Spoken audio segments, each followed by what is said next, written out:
Africa Content TV. Wọ́n sọ ọ̀rọ̀ tí wọ́n mọ̀, ọ̀rọ̀ tí wọ́n rí, ẹlòmí ò ní inú yàrá ni wọ́n sin bàbá sí, ẹlòmí ò ní inú sitting room ni wọ́n sin bàbá sí, ṣùgbọ́n ọ̀pọ̀lọpọ̀ ọ̀rọ̀ kọ́ lè ẹ̀dá máa ń fèsì sí. Ibi tí bàbá sùn rè car park, bàbá lòde bàbá lè páàkì mọ́tò tá a gbé mọ́tò báyìí kí bàbá ó tó wọlé bàbá ó kọ́kọ́ dé àyè ibi ni wọ́n ti máa bọ́ alùkímbà bàbá ò ní èyí máa bọ́ ara níbi tí sánmà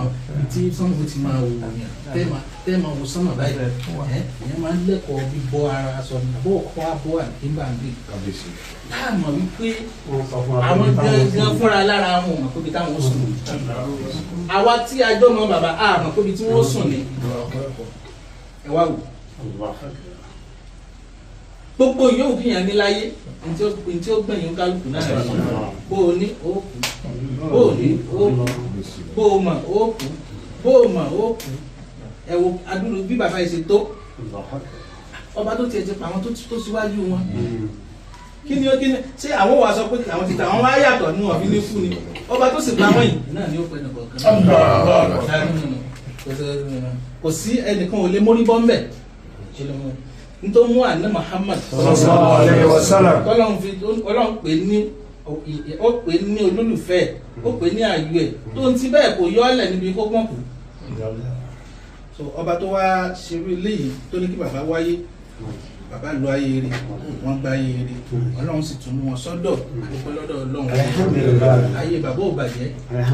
ẹ̀yin wọn ò bàjẹ́ ẹ̀yin wọn ò dàrú bàbá náà tó ṣe báyìí fún wọn Ọlọ́run wò mọ́sà máa jẹ́ kí bàbá ó máa rí dùnú jẹ́ wọ́n máa ráforíjìn jẹ́ wọ́n máa pàdé ìyọ́nú wọ Ọlọ́run ẹ jẹ́ ká ṣe bísímìlá mẹ́ta kúlíwú Allahu mẹ́ta ìnáńzẹ̀lnáwó kan lẹ́yìn rẹ̀ àtàhíyátù líláhì kan lẹ́yìn rẹ̀ ẹni tó bá mọ̀ ẹjẹ́ àjọ sí ẹni tí ò bá mọ̀ ẹjẹ́ sájà máa sí Ọlọ́run kó wọlé ládá bí gbogbo wá sí wáyé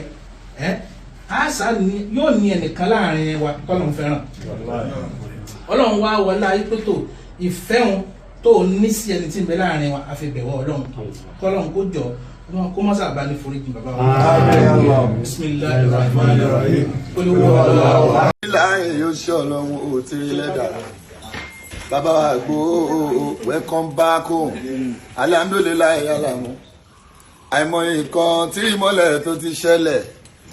ẹtí ẹja gbàgbé òsì alhamdulilayi yóò ṣe Ọlọ́run òkun lè bẹ̀rù bá mọ̀ pẹ́ dágbá ní ìsàlámù òde gbọ́ra Ọlọ́run ló mọ̀ nítorí tó fi yín ṣo lórí kó má yọ yín láwùjọ lórí ìbò títí lẹ́ o máa jórí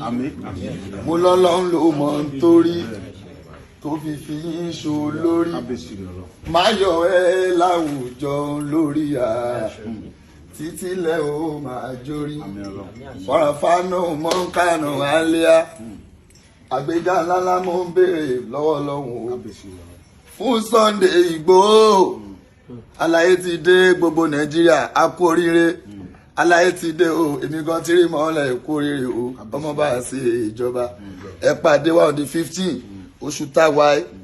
a máa ṣe welcome back home èmi àlámú tí rí mọ́lẹ̀ màá ní akọ ó sì lọ ìtẹ̀lé sábà Sunday ẹ̀rí fún